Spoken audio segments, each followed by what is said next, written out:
I'm here today to tell you a story with a very important moral I want you to go home with. When I was in year 2, my teacher, Miss Clee, had this small red dragon named Welsh. And what happened was the star pupil of the week got to take Welsh home for the weekend. And to be a star pupil, you need to be the best in writing or have the most correct answers in math, anything that'll show that you are good at school. And as a 6-year-old, I really wanted to take Welsh home. But I knew I couldn't get him. I wasn't nearly as smart as the others. It was harder for me to read and write, and I was bad at sports, and I was slow at pretty much everything. But I thought that if I tried hard enough, I could get Welsh by just trying. But I never did, and it was very frustrating. Every Friday, I would sit on the carpet, and I would cross my fingers, and I would hope that I got to take Welsh home. And I never did.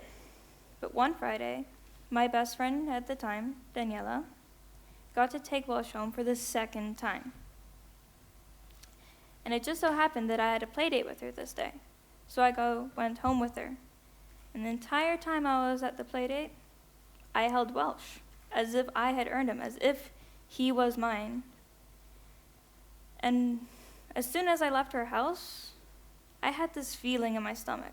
I wasn't sure what it was until a little while later. It was the feeling of emptiness. I didn't work for Welsh. I didn't earn him. I cheated myself into thinking that he was mine when he wasn't. School was really hard for me, especially in primary. My gears in my head just didn't move nearly as easily as it did for others. And it never occurred to me that there was a reason for that there was a reason that I was always last to finish work, or that my grades were below average, or why things just didn't click for me as easily as others. I never knew that there was a reason for why letters and words just disappeared off the page, or letters merge into each other, or just swap around when I read. I discovered this reason when I was with my Spanish tutor. She was helping me study for this test, and at the end of the session, she said she'll make sure I got extra time on the test. I was a little offended. I thought she was referring to me being stupid, that I needed extra help and extra time. So I asked her why, and she looked at me. She was a little confused, and she said, "You're dyslexic. You need extra time." And just like that, it all clicked. In that one little millisecond, all the extra teachers, the special treatment, the pitiful looks, the extra work I had to do, it all just clicked. I denied for a while, but then she showed me all these forms and special tests I filled out myself, proving that I was, in fact, a dyslexic. And I remember sitting back in the chair and thinking, that's not fair. I can't be dyslexic and stupid.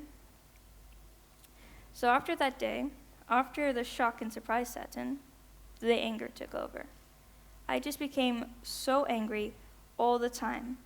I was really mad at nothing but everything at the same time. It's a horrible feeling to be angry. I just wanted to pick a fight with everyone. I felt like everyone was judging me for little things. I wanted to scream all the time. And I became competitive. Like I had to prove to everyone that even though I had a disadvantage, I could do everything they could do, maybe even better. So I put in extra work at school for a while, hoping that it would improve my grades. But it didn't. So I gave up. I figured if I was going to scarcely pass school anyway, why put in so much effort? I felt really useless, like I had no talents at all. But I did have a skill. I had a wild imagination, which happened to be a skill I found very useful in creative writing.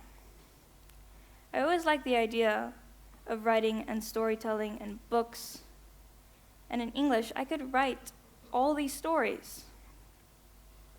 At first, my writing skills were very weak, and my stories were a bit weird. but I loved it.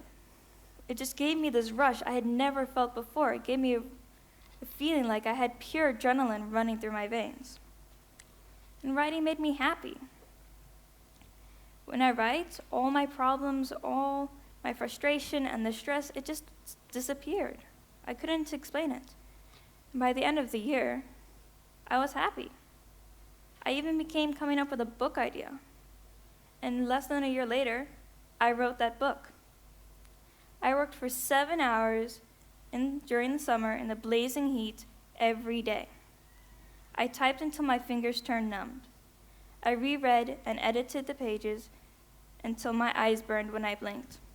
And I thought about the plotline day and night until the thought of anything else became unthinkable. I would do it all again in a heartbeat, no matter how much pain it caused me, no matter how much work it made me do. I would do it all over again. Not to prove anyone wrong, not to get any praise. I would do it because I love it. And that is exactly what you do with a passion. No matter how much pain it caused you or how much work you put into it, you would do it all over again in a heartbeat. So I want each of you to find that passion and embrace it. You can't wait for someone to give you a reward. You can't wait for someone to encourage you and give you that red dragon. You have to work for it, and you have to take it for yourself. It might take a lot of work, it might take a lot of days or weeks or months, but it wouldn't really matter if you're doing what you love most. Find your passion and work for the rewards. Thank you.